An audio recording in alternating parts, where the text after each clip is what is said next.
निश्चय इस स्थान में प्रभु है।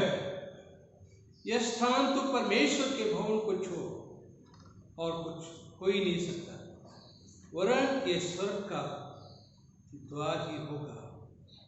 हम अपनी इबादत को शुरू करेंगे और गीत गाएंगे। गीत का नंबर है 229। गीत का नंबर है 229।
मेहरबानी से मेरे साथ निकाल लें प्रातःकालीन और सायंकालीन आराधना की पुस्तिका। प्रातःकालीन और सायंकालीन आराधना की पुस्तिका निकाल लें। Page number 5। पेज नंबर 5 हम निकाल लें। हे प्रभु, हमारे ओंठों को खोल दीजिए। हे प्रभु, हम प्रातःकाल आपसे ही प्रार्थना करते हैं। परमेश्वर पिता हमारे सृष्टिकर्ता की महिमा हो, उसके पुत्र हमारे मुक्तिदाता की महिमा हो, उसके आत्मा में पवित्र करने वाले की महिमा हो।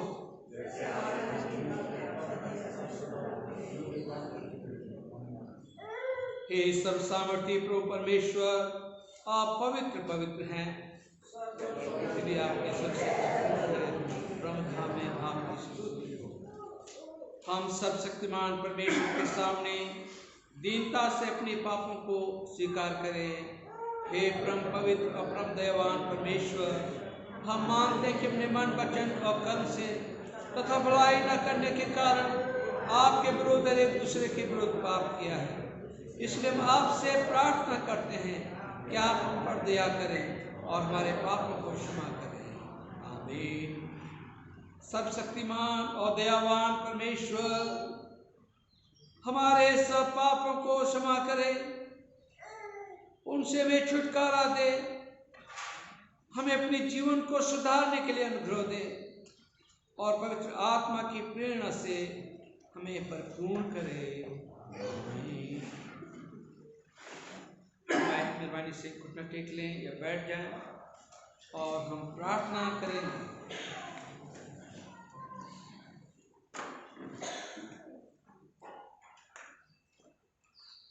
हे सर्वशक्तिमान और शाश्वत परमेश्वर, आपके पुत्र हमारे प्रभु यीशु मसीह रोगियों को स्वस्थ करने और पापियों को बुलाने के लिए आए। हम आपसे प्रार्थना करते हैं कि आप संसार की दुख पीड़ा पर दयापूर्ण दृष्टि कीजिए, उसके अवस्था के रोग को अपनी करुणा से स्वस्थ कीजिए और हमें हमारे पापों से बचाइए। हमारे प्रभु यीशु मसीह के द्वारा, जो आपके पवित्र आत्मा के साथ एक परमेश्वर है, अनुग्रहकारी पिता परमेश्वर, हम हृदय से धन्यवाद देना चाहते हैं पूरे सप्ताह भर के लिए कि आपने हम सब की निगरानी की, खतरों से, मुसीबतों से, नादानी मौत से बचाया। जब हम दुनिया की ओर देखते हैं, आज के दिन कई लोग बीमारी के बिस्तर पे होंगे जो आज तेरे भवन में नहीं आ सकते हैं। कई लोग इस दुनिया से चल बसे होंगे, परंतु आए खुदावन, हम दिल से आपका शुक्रिया अदा करना मांगते हैं कि आपने हमें ये दिन दिखाया और हमें इस लायक किया कि आज हम आपके भवन में आके आपकी हमद शिकायत करें। मेरे प्रभु, मेरी प्रार्थना है, खास करके हमारी कलीसिया के लिए जो यहाँ पे आए हैं और आज आने वाले हैं, प्रभु इन सब के साथ हो। अगर कोई मानसिक तनाव से गुजर रहा है, आज कलाम के द्वारा उनके मानसिक तनाव को दूर करें, या अस्वस्थ है कोई, आप उन्हें चंगाई दें। यदि कोई ज़रूरत में है, प्रभु उनकी ज़रूरतों को पूरा करें। प्रभु मैं प्रार्थना करता हूँ, मैं प्रभु प्रार्थना करता हूँ, कोई भी अशांत है, आप उन्हें शांति प्रदान करें और अपने कलाम के द्वारा प्रभु आप हम सबसे बातचीत करें। आज की इबादत को हम आपके हाथ में रखते हैं।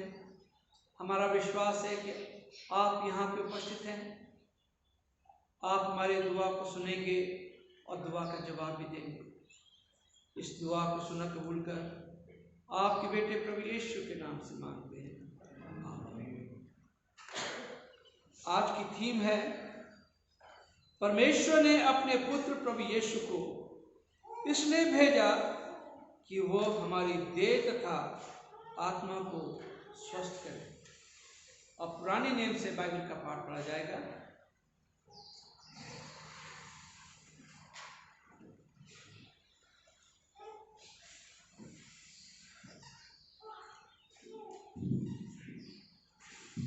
पढ़ने के लिए निकालेंगे यशाया 57 verse 15 from 15 to 21. Isaiah 57 verse from 15 to 21. क्योंकि जो महान और उत्तम और सदैव स्थिर रहता और जिसका नाम पवित्र है, वह यो कहता है, मैं ऊंचे पर और पवित्र स्थान में निवास करता हूँ और उसके संग भी रहता हूँ जो खेदित और नर्म है, कि नर्म लोगों के हृदय और खेदित लोगों के मन को हर्षित करूँ। मैं सदा मुकदमा लड़ता रहूँगा, मैं न सर्वदा क्रोधित रहूँगा, क्योंकि आत्मा मेरे बनाए हुए हैं और जीव मेरे सामने मूर्छित हो जाते हैं। उसके लोभ के पाप के कारण मैंने क्रोधित होकर उसको दुख दिया था और क्रोध के मारे उससे मुंह छिपाया था, परंतु वह अपने मनमाने मार्ग में दूर भटकता चला गया था। मैं उसकी चाल देखता आया हूँ तो भी अब उसको चंगा करूँगा। मैं उसे ले चलूँगा और विशेष करके उसके शोक करने वालों को शांति दूंगा। मैं मुंह के फल का सृजनहार हूँ, यहोवा ने कहा है। जो दूर और जो निकट है, दोनों को पूरी शांति मिले और मैं उसको चंगा करूँगा। परंतु दुष्ट को लहराते हुए समुद्र के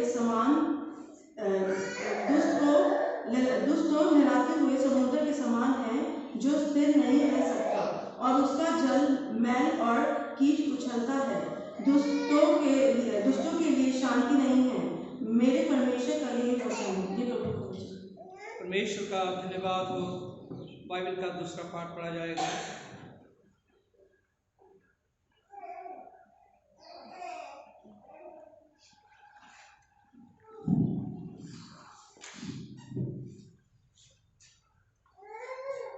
नए नियम के पाठ के लिए मेरे साथ निकालिए तीमुथियुस के नाम पौलुस प्रेरित की पहली पत्री। Timothy first verse from the 12 to 17। पहला तिमोथी 12 से लेके 17 है। यहाँ इस प्रकार से लिखा हुआ है, और मैं अपने प्रभु यीशु मसीह का, जिसने मुझे सामर्थ्य दी है, धन्यवाद करता हूँ कि उसने मुझे विश्वास योग्य समझकर अपनी सेवा के लिए ठहराया। मैं तो पहले निंदा करने वाला और सताने वाला और अंधेर करने वाला था, तो भी मुझ पर दया हुई, क्योंकि मैंने अविश्वास की दशा में भी बिना समझे बुझे ये काम किए थे। और हमारे प्रभु का अनुग्रह उस विश्वास और प्रेम के साथ जो मसीह यीशु में है बहुतायत से हुआ है। यह बात सच और हर प्रकार से मानने के योग्य है कि मसीह यीशु पापियों का उद्धार करने के लिए जगत में आया, जिनमें सबसे बड़ा मैं हूँ। पर मुझ पर इसलिए दया हुई, मुझ सबसे बड़े पापी में यीशु मसीह अपनी पूरी सहनशीलता दिखाए कि जो लोग उस पर अनंत जीवन के लिए विश्वास करेंगे, उनके लिए मैं एक आदर्श बनूं। अब सनातन राजा अर्थात अविनाशी, अनदेखे, अद्वैत परमेश्वर का आदर और महिमा युगानुयुग होती रहे। आमीन। ये परमेश्वर का वचन है। परमेश्वर का धन्यवाद हो। परमेश्वर का वचन बताता है, sing to the lord a new song. परमेश्वर के लिए एक नया गीत गाएं।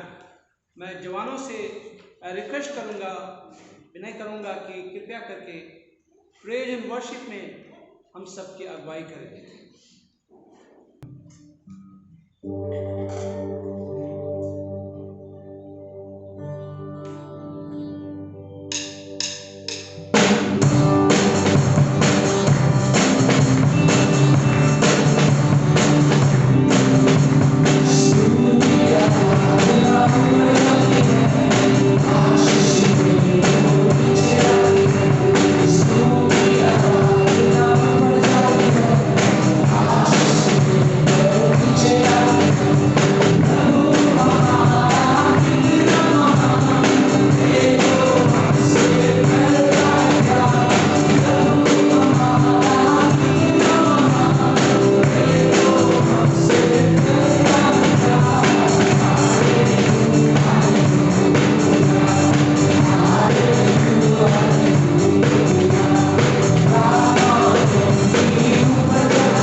से भी ऊंचा, तारों से भी ज्यादा प्यार है तेरा। प्यार है तुझसे भी प्यार है, प्यार है तुझसे यीशु, प्यार है तुझसे भी प्यार है, प्यार है तुझसे यीशु, तुझसे यीशु, तुझसे यीशु। सागर से भी गहरा, पर्वत से भी ऊंचा, तारों से भी ज्यादा प्यार है तेरा।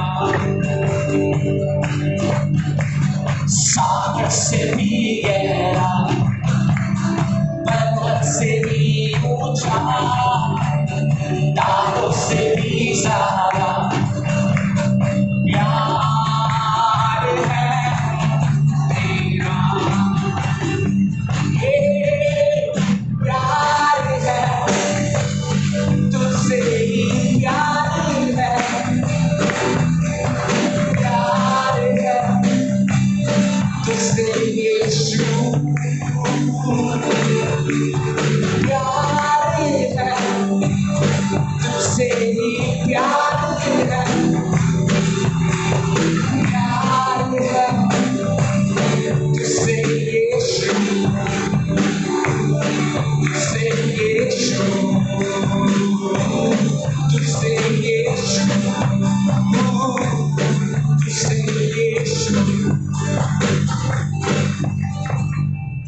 उनका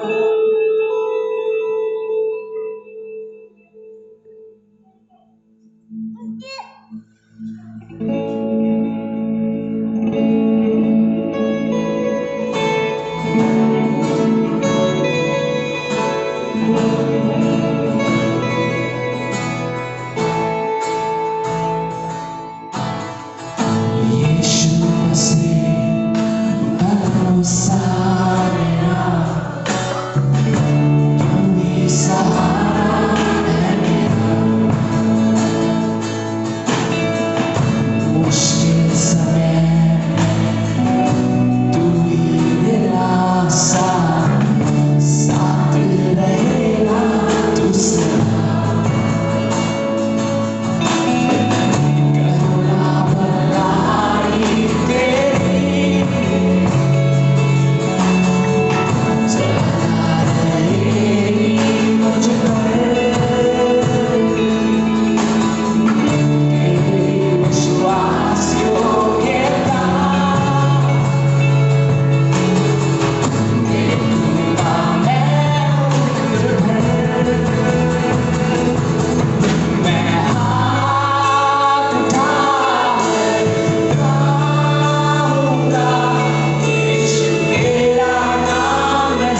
हम सुबह को परमेश्वर आपकी चरणों में आते हैं परमेश्वर।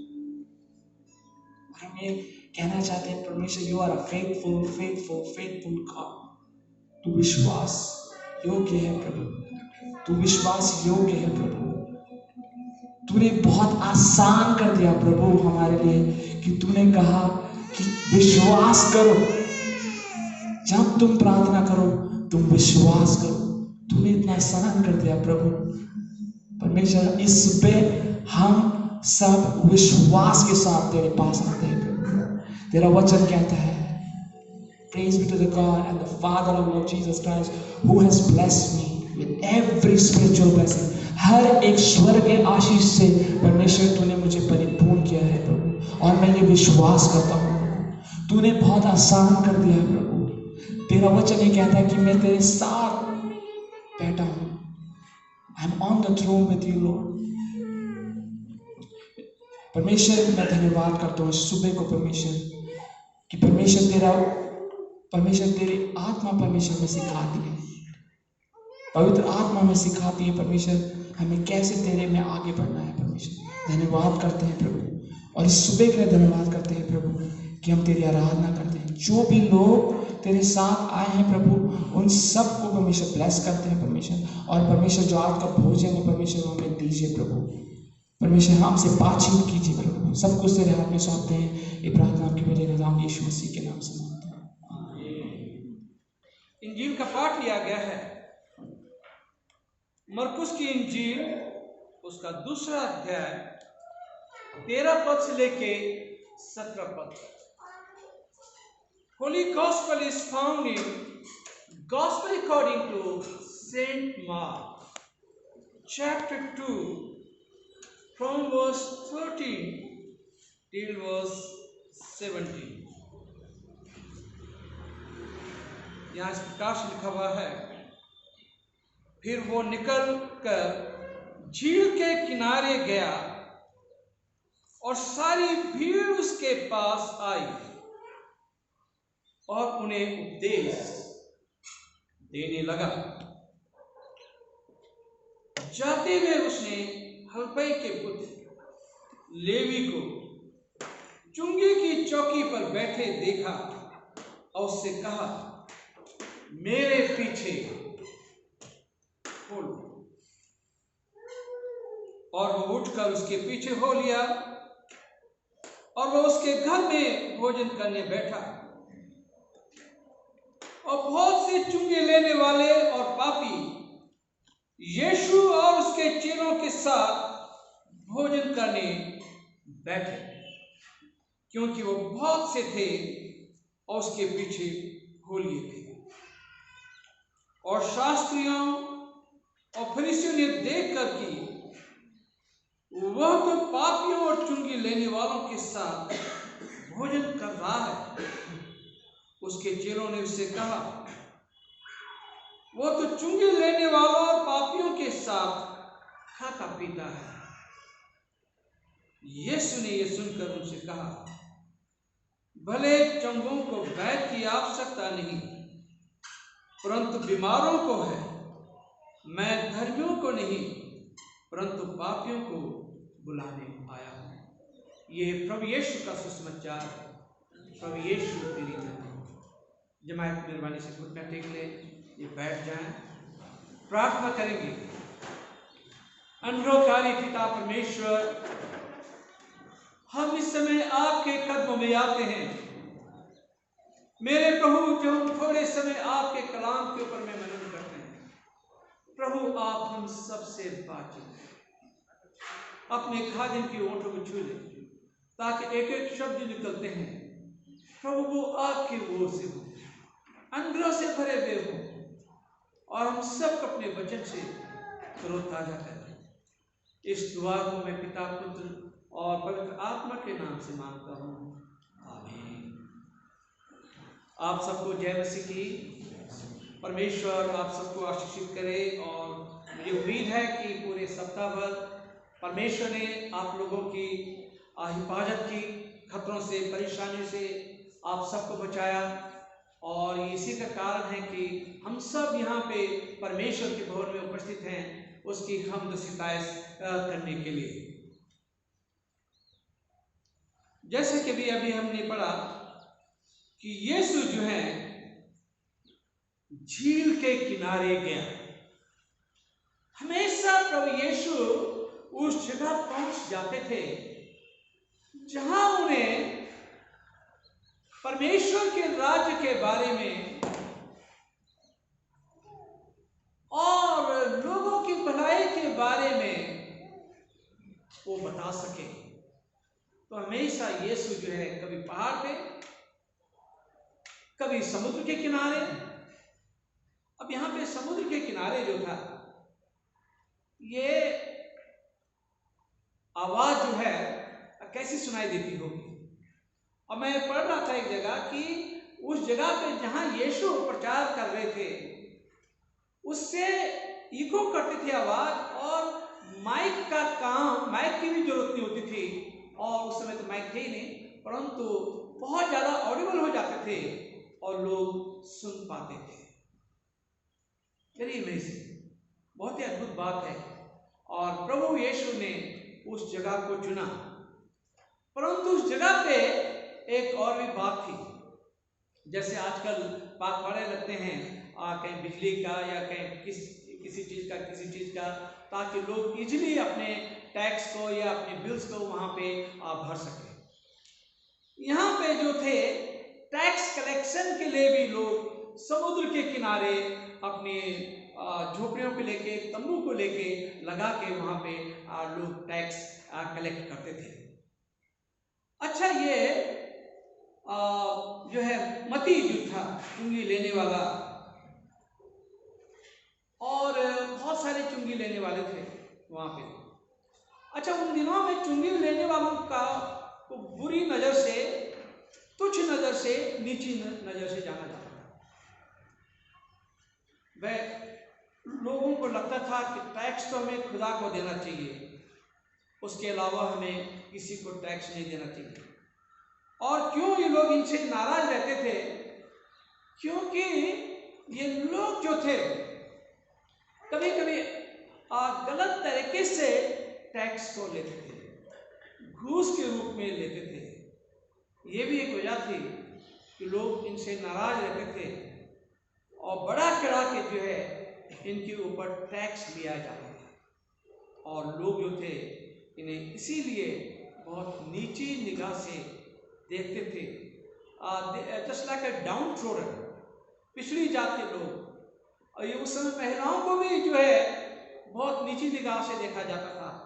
तो उन्हीं के साथ में, गैर कौमों के साथ में या छोटे लोगों में इनकी गिनती होती थी, क्योंकि इन्हें लगता था कि ये सही तरीके से ये नियम और कानून को नहीं मानते हैं। तो यहाँ पे हम देखते हैं कि यीशु तो यहाँ पे आना चाहते थे, और यीशु उन जगहों पे पहुंचते थे जहाँ पे उनकी जरूरत थी। फालतू किसी जगह पे यीशु नहीं जाते थे, पर जहाँ पे उन्हें लगता था कि उनकी जरूरत है, तो इसलिए जो है यीशु उस जगह पे पहुंच जाते थे।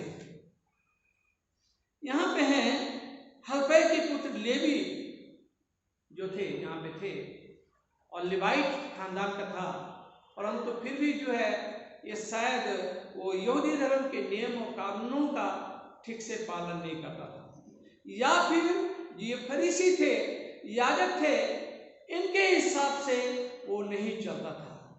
और इसलिए जो है इससे बहुत, हालांकि लिवाइट खानदान का, यहूदी परिवार का था, परंतु फिर भी जो है इसे नीची निगाह से देखा जाता है। और यीशु इस जगह पे आते हैं और यहाँ पे जो है इन लोगों से बातचीत करते हैं, और वो उठकर हलफई के पुत्र चुंगी चौकी पर बैठे देखा और उससे कहा, मेरे पीछे हो ले। यीशु ने कहा उससे, मेरे पीछे हो ले। अब बताइए, एकदम से कहा मेरे पीछे हो ले, और वो चुंगी लेने वाला मती नामक व्यक्ति वो सीधे सीधे यीशु के पीछे चलते। लोग जो हैं परमेश्वर को ढूंढते हैं, परमेश्वर को जानना चाहते हैं और सालों लग जाते हैं, वो परमेश्वर को नहीं पहचान पाते हैं, परमेश्वर को नहीं जान पाते हैं। एक तो वर्णन यहाँ पे ये भी है कि चुंगी लेने वाला एकदम सब कुछ छोड़ छाड़ के, अपना धंधा छोड़ के यीशु के पीछे हो लिया। एक और व्यक्ति जो यीशु के साथ सलीब पे लटका हुआ था, उसने कह दिया आए खुदा, एकदम उसने पहचान लिया। पहचानने के लिए ज्यादा समय की जरूरत नहीं होती है। मसीह बनने के लिए और मसीह के पीछे चलने के लिए, आत्मिक होने के लिए कोई ज्यादा लंबे समय की जरूरत नहीं होती है। थोड़े समय में हम यीशु को जान सकते हैं, पलक झपकते ही हम मसीह को जान सकते हैं। और वैसे तो उम्र कट जाएगी, बाइबल को अंडरलाइन करते करते उम्र कट जाएगी, और बाइबल को समझते समझते उम्र कट जाएगी और यीशु को नहीं जानते हैं। वो जो यीशु के साथ सलीब पे लटका हुआ था, उसने एकदम पहचान लिया कि ये कोई फर्क है, ये खुदा है, इसके पास राज है, बादशाह है इसके पास। उसने कहा कि आए खुदावन, जब तो अपने बादशाह में जाना तो मुझे भी याद करना, एकदम से। और यीशु ने उससे एकदम से एश्योरेंस दे दिया कि तो आज ही मेरे साथ स्वर्गलोक में होगा।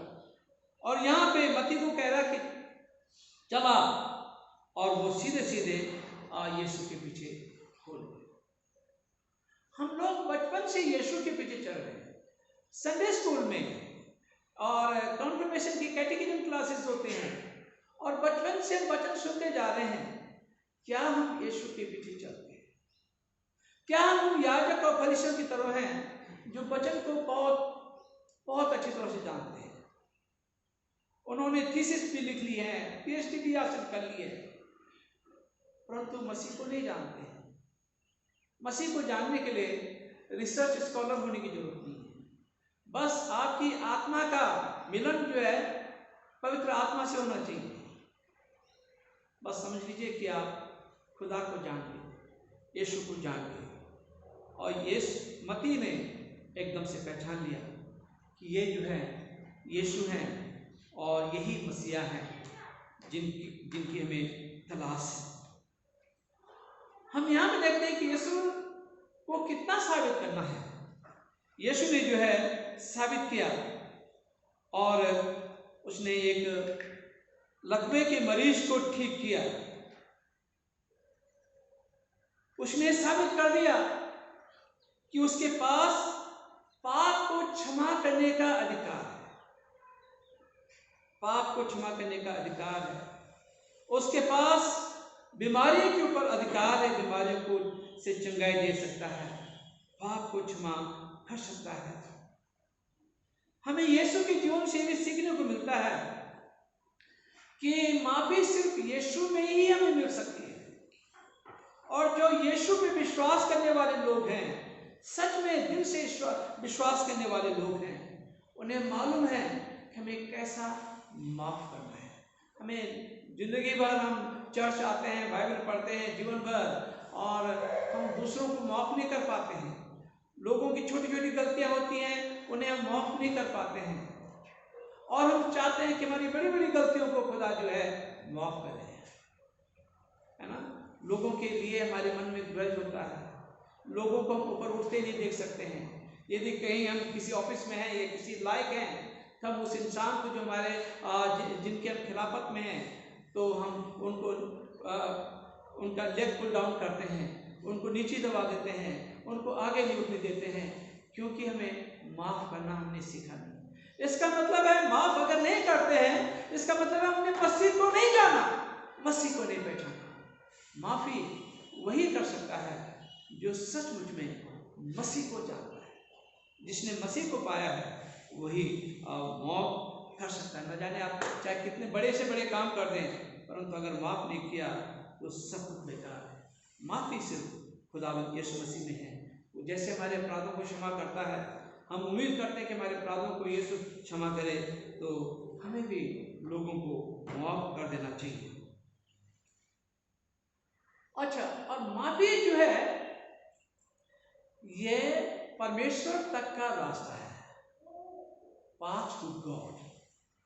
Forgiveness is path to God, towards God. माफी से जो है हम परमेश्वर के रास्ते की ओर चलना शुरू कर देते हैं।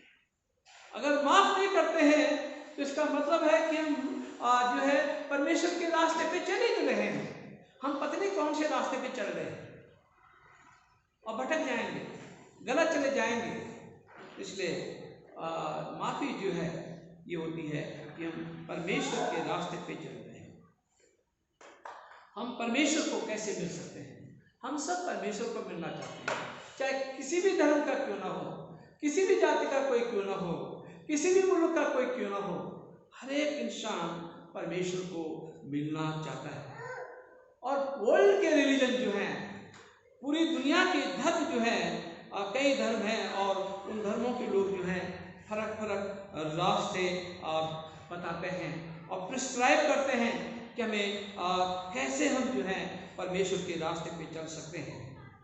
कुछ लोग तो इंसेंस को बर्न करते हैं और पैसा देते हैं, कोई लोग मीट खाना छोड़ देते हैं, खाना खाना छोड़ देते हैं, ठीक है, और कई शब्दों का चांट करते हैं, 1000 शब्द 10,000 शब्द एक टाइम पे हमें लगातार 10,000 शब्द बोलने हैं। कुछ लोग अपनी इच्छाओं को मार देते हैं ताकि खुदा के करीब ईश्वर के करीब जा सकें और इनलाइटमेंट हमें मिल सके। इन चीज़ों के लिए कई तरीके हम लोग अपनाते हैं। मैंने भी एक बार किया, मैं वहाँ पे था, जोशीमठ में था, तपोवन में, इतना ठंडा, और मैंने बना लिया था कि मैं ईश्वर के करीब जाऊंगा और सुबह सुबह स्नान करूंगा। तो सुबह ठंडे पानी से मैं नहाता था। एक बार मैं जंगल में चला गया, मैंने कहा कोई ईश्वर है तो मुझे बचा ले, कोई जंगली जानवर भी आएगा तो उनसे भी मुझे बचा ले, और कोई जंगली जानवर तो आया नहीं वहाँ पे। मैं चुपचाप बैठा रहा वहीं पे, सुबह वापस आ गया है ना। तो कई तरह के लोग अपनाते हैं ईश्वर को पाने के लिए, अपनी देह को ताड़ना देते हैं, प्रताड़ित करते हैं। ये सब कुछ करने की जरूरत नहीं है, ये सब कुछ करने की जरूरत नहीं है। और यहूदी लोग जो थे वो बताते थे रास्ता।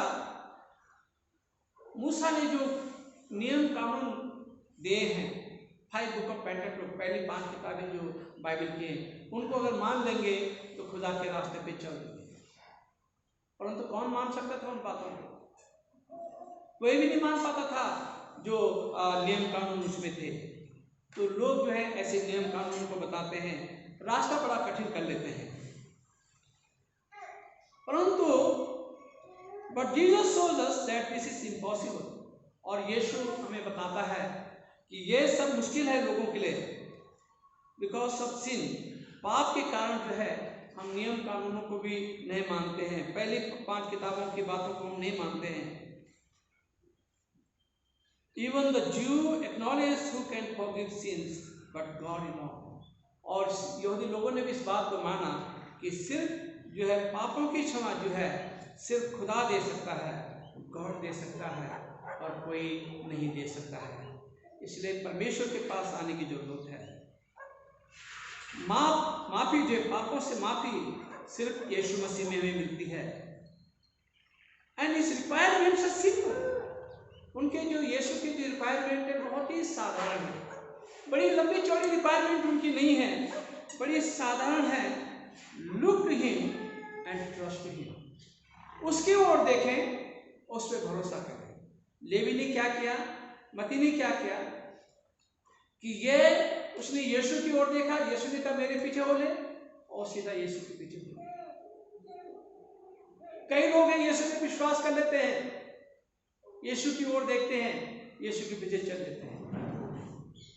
तो यीशु के रास्ते जो है बहुत सिंपल है, कॉम्प्लिकेटेड नहीं है।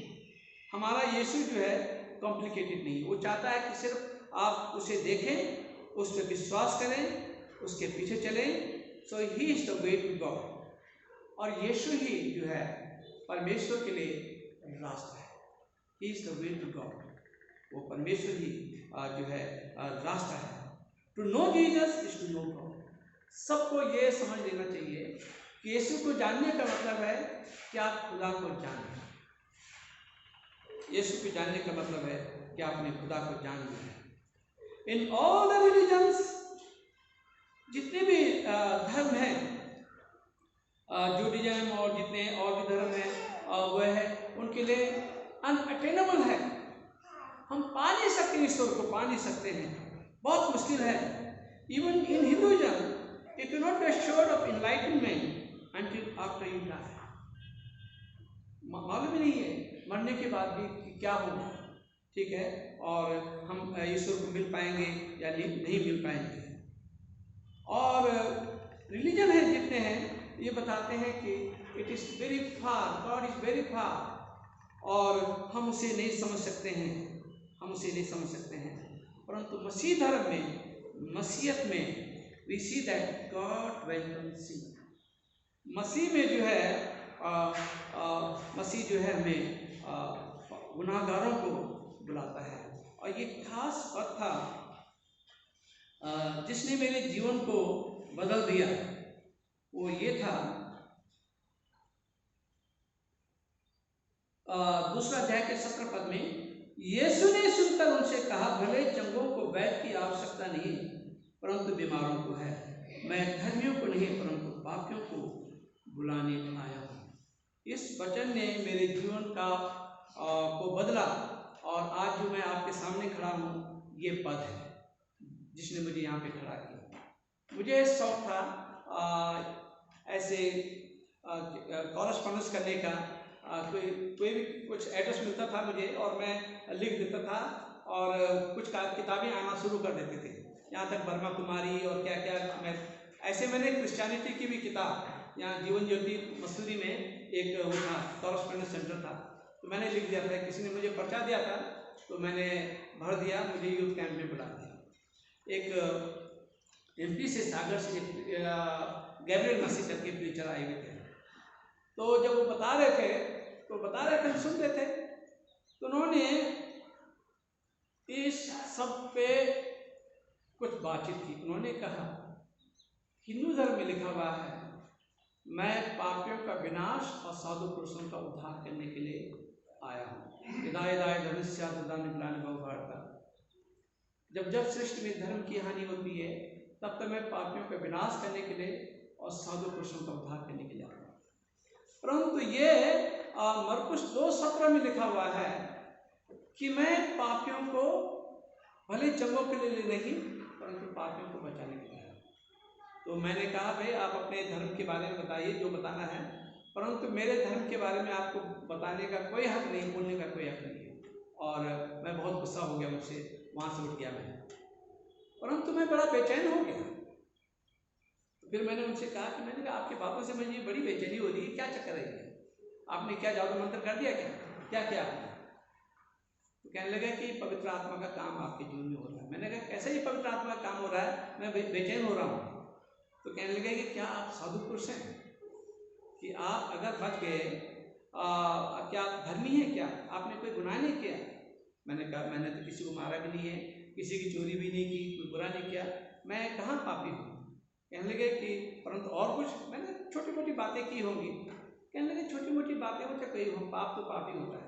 पाप चाहे छोटा हो चाहे बड़ा हो, पाप तो पाप ही होता है। चोरी चाहे छोटी हो चाहे बड़ी हो, और चोरी चोरी होती है। तो अगर आपने पाप किया तो वो आपका विनाश कर देंगे, परंतु आप बिल्कुल धर्मी हैं तो समझ लीजिए आपको बचाने के लिए आ गए। तो इस पद ने मेरे जीवन को बदला और मैंने फिर यीशु पे विश्वास किया। इस पद ने एक बड़ा पहाड़ बन गया था मेरे लिए पद, और उसके बाद जो है मैंने यीशु पे विश्वास किया। यीशु ने सुनकर उनसे कहा, भले चंगों को वैद्य की आवश्यकता नहीं परंतु बीमारों को है। मैं धर्मियों को नहीं परंतु पापियों को बुलाने आया हूँ। ये यीशु की शिक्षा है कि वो पापियों को बुलाने आया है।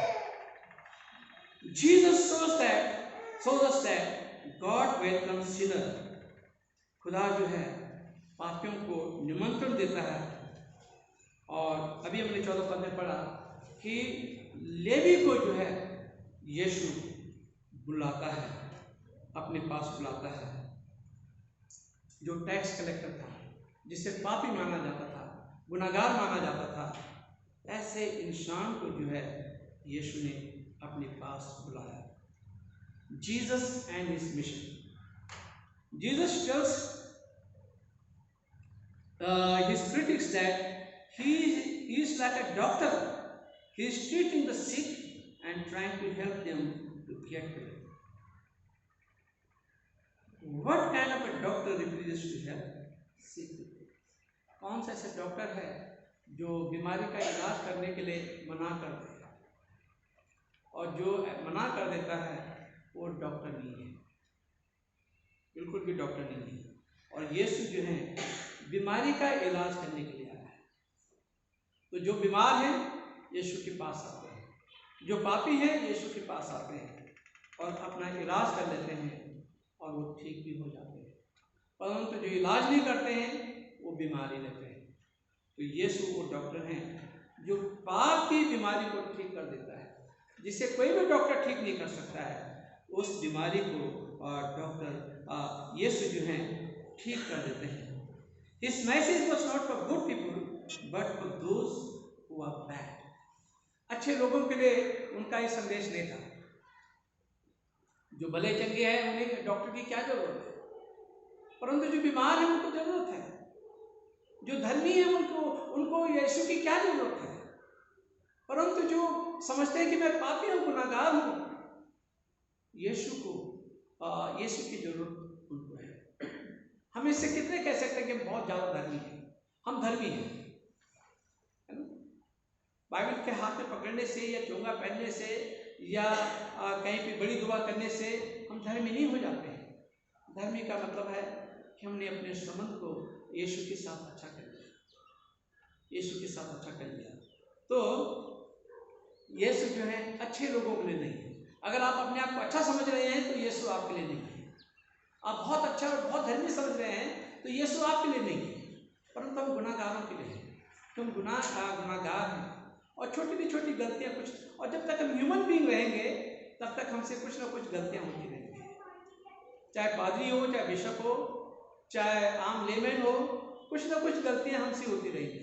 और हमसे परफेक्शन की उम्मीद मत करें कि हम बहुत ज़्यादा परफेक्ट हों। हमसे परफेक्शन की उम्मीद न करें। हम फरिश्ते नहीं हैं, कोई भी फरिश्ता नहीं है। We are saved sinner. हमें बचाया गया है, यीशु ने हमें बचाया है। तो हमसे गलतियां हो सकती हैं, तो हमें यीशु की ज़रूरत है। हम सबको यीशु की ज़रूरत है, क्योंकि यीशु बुरे लोगों के लिए आया, भले लोगों के लिए, अच्छे लोगों के लिए नहीं। जो बहुत ही अच्छे हैं, बहुत ही धर्मी हैं, यीशु उनके लिए नहीं आया। और जो अपने आप को बहुत धर्मी समझते हैं, उन्होंने आज तक यीशु पे विश्वास नहीं करते यीशु पे विश्वास। परंतु जो समझते हैं कि मुझे यीशु की ज़रूरत है, तो यीशु पे विश्वास कर लेते हैं और उनका जीवन जो है बदल जाता है। He reminds them that he did not come for those who are well, but for those who are sick. उनको याद दिलाता है कि मैं उन लोगों के लिए नहीं आया जो बहुत भले चंगे हैं, परंतु मैं उन लोगों के लिए आया जो बहुत बीमार हैं। The scribe and Pharisee could not see their own sins. Scribe और फरीसी जो थे अपने पाप को नहीं देख पाते। हम लोग भी कलीसियों में ऐसे होते हैं और दूसरे पे उंगली उठा देते हैं, फलाना बहुत खराब है, फलाने की लड़की बहुत खराब है, फलाने का लड़का बहुत खराब है, और दूसरों पे उंगली उठा देते हैं, परंतु अपने गुनाह को नहीं देखते हैं, अपने पापों को नहीं देखते हैं। ठीक है। और अक्सर वो लोग बोलते हैं जो गलत काम नहीं कर पाते, जिन्हें मौका नहीं मिलता वो काम करने का, वो बोल देते और ऐसा उन्होंने जो है इतना बेच दिया, परंतु उन्हें मौका मिलता तो उससे 10 गुना वो बेच देते। उन्हें चोरी करने का मौका मिलता तो 10 गुना चोरी कर लेते। तो ये सब बातें हैं, और परमेश्वर सारी बातों को देखता है। अपने गुनाहों को नहीं देखते थे, परंतु दूसरे के गुनाहों को देखते थे। They could see the fault of everyone around them, but they could not see that they needed help too. उन्हें ये जरूरत महसूस नहीं होती थी कि उनको भी जो है जरूरत है यीशु की, और यीशु की मदद की जरूरत है। उन्हें ये मालूम नहीं था। They believed that as long as the outside was clean, the inside didn't matter. उनका मानना था कि जब तक बाहर साफ है तो अंदर की कोई जरूरत नहीं। उनमें यहूदियों में बपतिस्मा भी होता था, उनका कहना होता था कि बाहर से साफ होना बहुत जरूरी है, बाहर से साफ होना बहुत जरूरी है, उनका ये मानना होता था। इसलिए जो है, परंतु अंदर की कोई बात नहीं सोचते थे। कई ईसाई लोग जो कई बार डुबकी मार लगा देते हैं, बपतिस्मा ले लेते हैं। उसका मतलब क्या है? आप भाग के चाहे कितने बार नहा लें, नहाना बहुत अच्छी बात है, चाहे आप दिन में 10 बार नहा लें, परंतु क्या अंतर आत्मा साफ हुई है कि नहीं हुई? अंतर आत्मा शुद्ध हुई है कि नहीं हुई? हमारे संबंध यीशु के साथ अच्छे हुए कि नहीं हुए? That is important.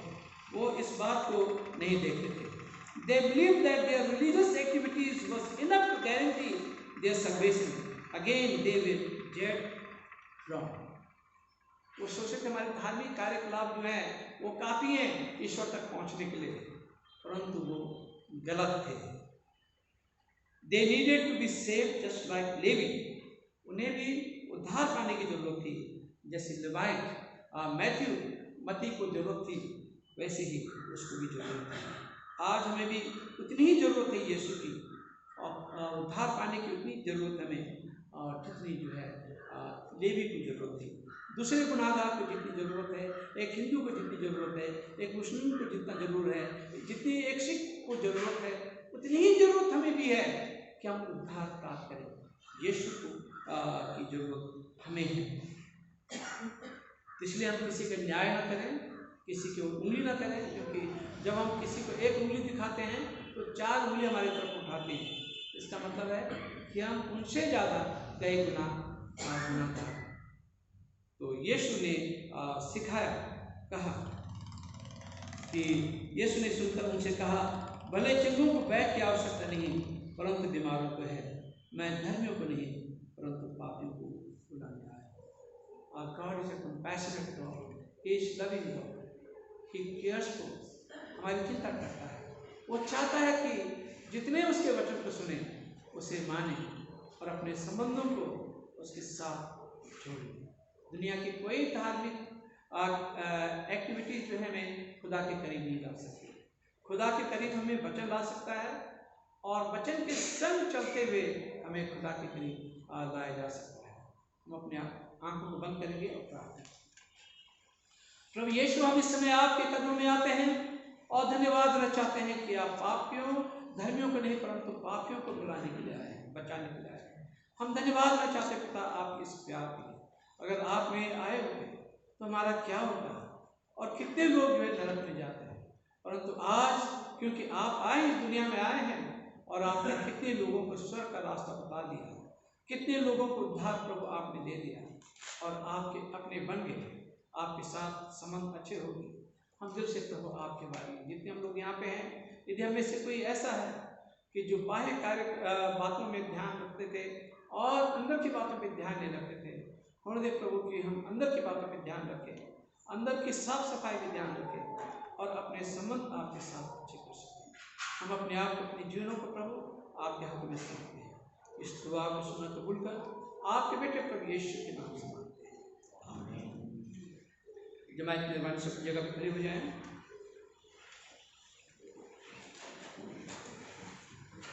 हम प्रेरितों का विश्वास वचन साथ साथ कहेंगे। पेज नंबर 1, पृष्ठ संख्या 8, धर्म संख्या 12। यहाँ लिखा है, मैं सर्वशक्तिमान पिता, स्वर्ग पृथ्वी की सृष्टिकर्ता परमेश्वर पर विश्वास करता हूँ, उसके पुत्र हमारे प्रभु यीशु पर विश्वास करता हूँ।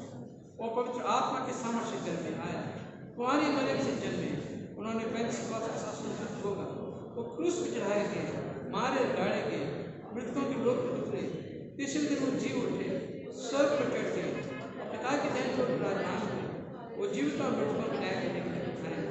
मैं पवित्र आत्मा और संतों की कलीसिया, संतों के संग पाप की क्षमा, देह की पुनरुत्थान और शाश्वत को विश्वास करता हूँ, आमीन।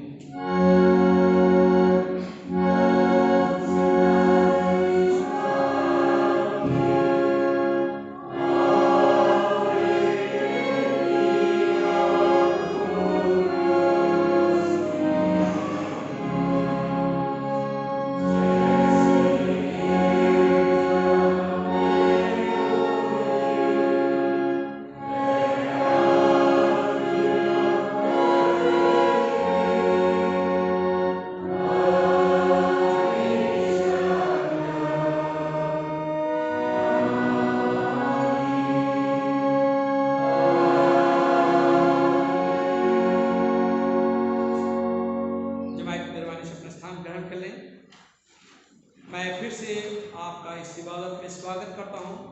परमेश्वर आपको बहुत आयत की बरकत दे। हमारी लास्ट संडे की जो कलेक्शन था, ऑफरिंग थी, वो थी 9,214 रुपी, और थैंक्स गिविंग 500 रुपी, 1,000 रुपी इलेक्ट्रिक बिल रिएम्बर्समेंट ये आया। तो जो आपके पासवान ने परमिशन मांगी थी उसके लिए, अपने काम के लिए, दरवाजे, खिड़की दरवाजे बनाने के लिए, उसका जो भी हुआ है वो वापस कर दिया गया है। अच्छा, worship programme next Sunday meeting service होगी सुबह 10 बजे। फाइनल इलेक्ट्रल रोड जो है नोटिस बोर्ड पे टंगा हुआ है।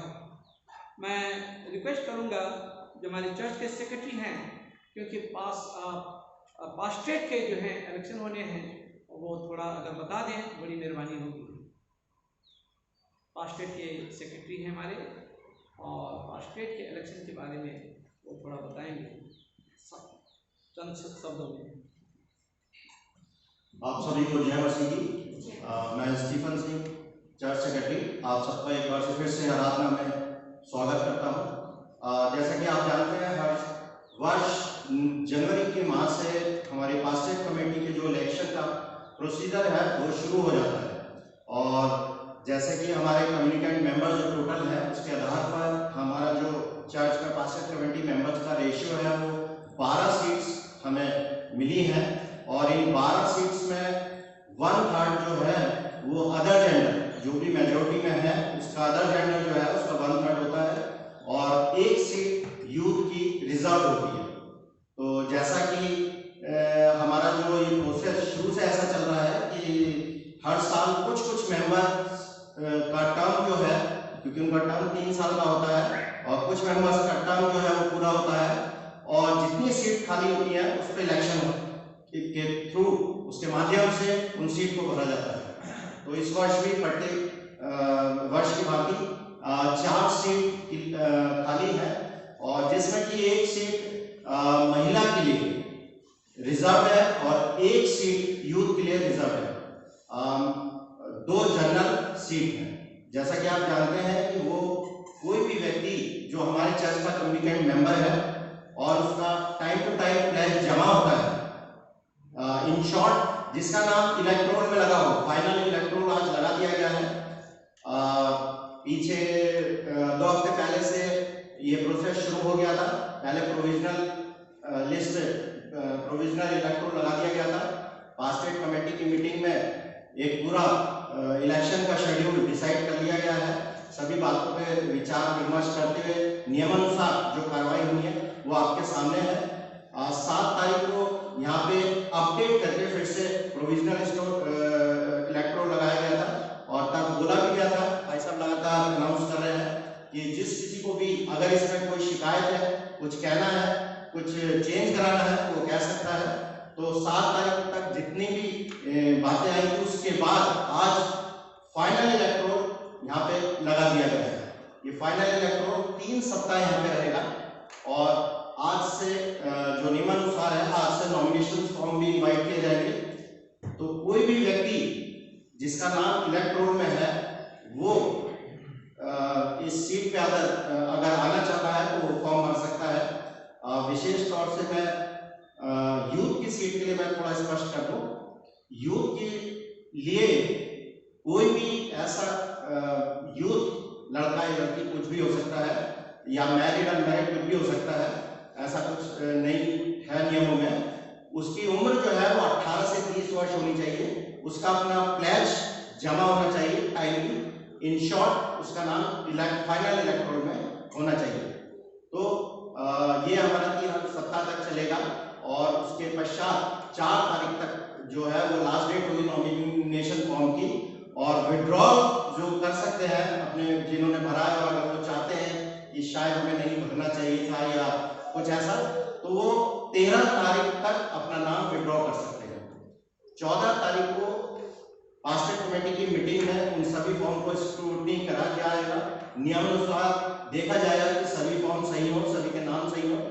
तत्पश्चात 21 मार्च जो पास्टर कमेटी के द्वारा सोची गई है, 21 मार्च को चर्च का इलेक्शन इन पास्टर कमेटी की सीट के लिए किया जाएगा।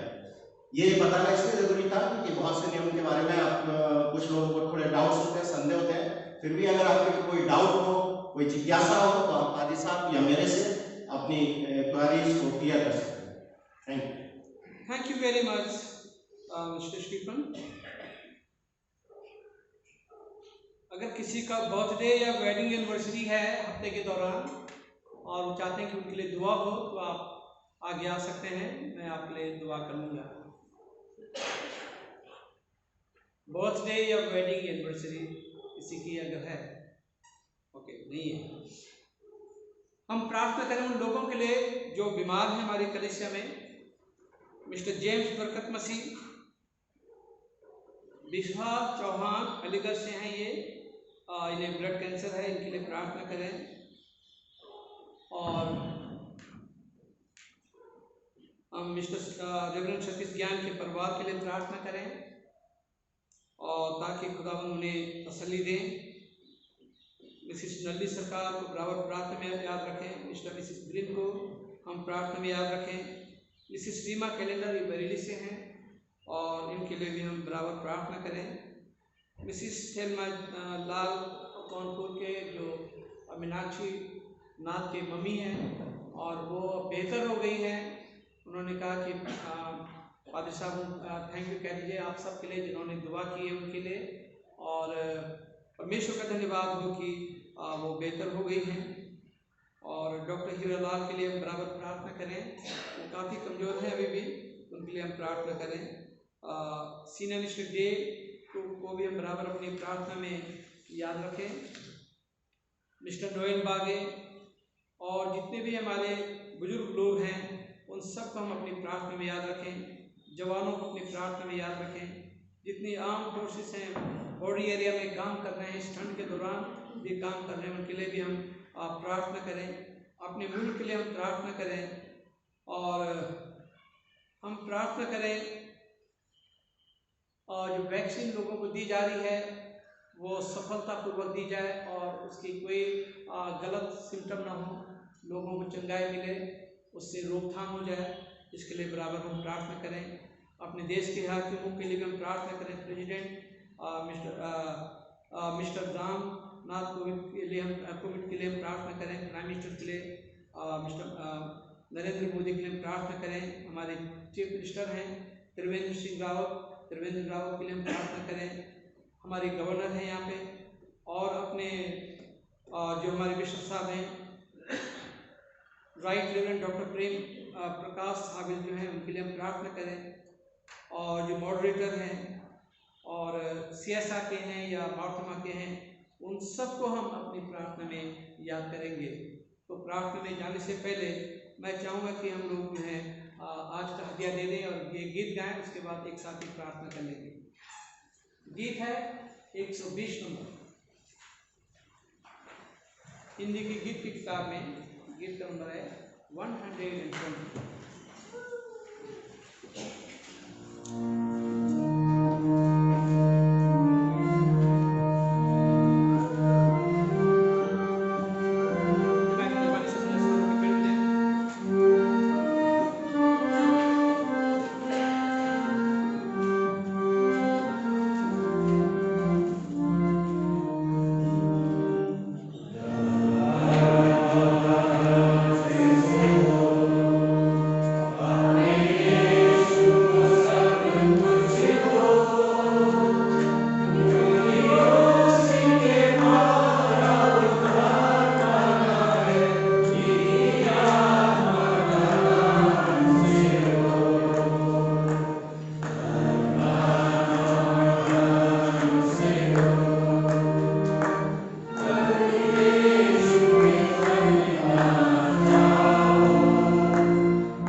प्रभुकारी पिता परमेश्वर, हम इस समय आपके कदमों में आते हैं, हृदय से धन्यवाद देना चाहते हैं आज के इस विशेष दिन के लिए। आपकी उपस्थिति यहाँ पे है। आपने अपने वचन के द्वारा हम सबसे बातचीत की। आपने कहा कि मैं धर्मियों की नहीं परंतु पापियों को बचाने के लिए आया हूँ, और हम धन्यवाद देना चाहते हैं पिता कि आपने हमें बचाया है, हमें उद्धार दिया है। हम इसके लिए प्रभु आपके आभारी हैं। खास करके प्रभु हम प्रार्थना करते हैं उन लोगों के लिए जिनके नाम लिए गए हैं, जो बीमार हैं। प्रभु आप उन्हें चंगाई दे मेरे प्रभु। प्रभु हम अपने मुल्क के लिए प्रार्थना करते हैं, हमारे मुल्क में आपकी शांति और सुलह कायम हो। हम दुआ मांगते हैं अपने देश के आम फोर्सेस के लिए जो बॉर्डर एरियाज में काम करते हैं, अपनी जान को जोखिम में डाल के प्रभु उनकी सेवाओं के लिए धन्यवाद देना चाहते हैं, और आप उन्हें सुरक्षा इनायत करें। हम अपने मुल्क के लिए मुल्क के प्रेसिडेंट, प्राइम मिनिस्टर और अपने स्टेट के चीफ मिनिस्टर और जितने भी बड़े बड़े ओहदों पे हैं और कार्य करते हैं, प्रभु इन सब के साथ हो, इन सब की निगरानी करें ताकि सबके साथ जस्टिस कर सकें और इक्वली ट्रीट कर सकें। हम अपने मुल्क के सभी अगुओं के लिए प्रभु प्रार्थना करते हैं, सब पे प्रभु आपकी आशीष हो। प्रभु हम प्रार्थना करते हैं अपने क्रिश्चियन लीडर्स के लिए, हमारे मॉडरेटर साहब के लिए हम प्रार्थना करते हैं, हमारे बिशप साहब आगरा डायसिस के right reverend doctor TP Habib के लिए प्रार्थना करते हैं, और नॉर्थमन चर्च के मेट्रोपोलिटन के लिए हम प्रार्थना करते हैं, CSI के मॉडरेटर के लिए प्रार्थना करते हैं, और जितने मसीह समाज के अगुवाए हैं विभिन्न जगहों पे विभिन्न संस्थाओं में काम कर रहे हैं, उन सब को प्रभु आप आशीषित करें और अपनी महिमा और अपनी सेवा के लिए प्रभु इस्तेमाल करें। हम प्रार्थना करते हैं अपने सेमिनरीज के लिए, जो बच्चों को आपकी खिदमत के लिए, स्टूडेंट्स को आपकी खिदमत के लिए तैयार करते हैं, हमने प्रभु को उन्हें डिलीजेंटली सिखा सकें और उनकी सही बुलाहट के हिसाब से प्रभु वहाँ के बच्चे जो है आपकी सेवा में लग सकें, और जितने मेडिकल हॉस्पिटल्स हैं, मेडिकल कॉलेजेस हैं, प्रभु उन सब के साथ हो मेरे प्रभु, और सबको प्रभु बरकत दे मेरे प्रभु जी। हम अपनी कलीसिया को भी आपके हाथों में रखते हैं, और जो बीमार हैं आप उन्हें सिपाही नायक करें। हम धन्यवाद देना चाहते पिता इस दान के लिए जो आपके बच्चों ने बड़ी श्रद्धा भक्ति से अपनी कमी घटी में से दिया है। प्रभु इस दान पर आपकी आशीष और जिन्होंने दिया उन्हें 70 गुना, 100 गुना, 1000 गुना, लाख गुना और देना, ताकि उनके खजाने में से भरे पूरे रहें और हमेशा तेरी खिदमत के लिए उनके हाथ आगे रहें। और जब प्रभु हम अपने घरों को वापस जाते हैं, जिस तरह से सही सलामत आप हमें यहाँ पे लाए हैं, उन देखिए सही सलामत आप अपने घरों को पहुँच सकें। पूरे हफ्ते भर प्रभु आप हमारी निगरानी और हिफाजत करें। इस दुआ को सुना कबूल कर आपके बेटे प्रभु यीशु के नाम से मांगते हैं, आमीन। प्रभु की प्रार्थना साथ मिलकर कहेंगे, आए हमारे बाप जो आसमान में है, तेरा नाम पाक माना जाए, तेरी बादशाहत आए, तेरे वजह स्नान को दिए निमित्त करें। हमारे रोज को क्या जो पहुँचते जिस कष्ट को सब माफ करते हैं, हमारे कष्ट को माफ कर, हमें नुमाइश न पड़ते बुराई से आशा हमेशा तेरी है, आमीन। और पिता परमेश्वर का प्रेम, प्रभु यीशु का अनुग्रह और पवित्र आत्मा की सहभागिता विश्वासी के साथ, खास करके हमारे इस कलीसिया के साथ, हमारे आगरा डायसिस के साथ और तमाम पूरे मसीह समाज के साथ आज में हमेशा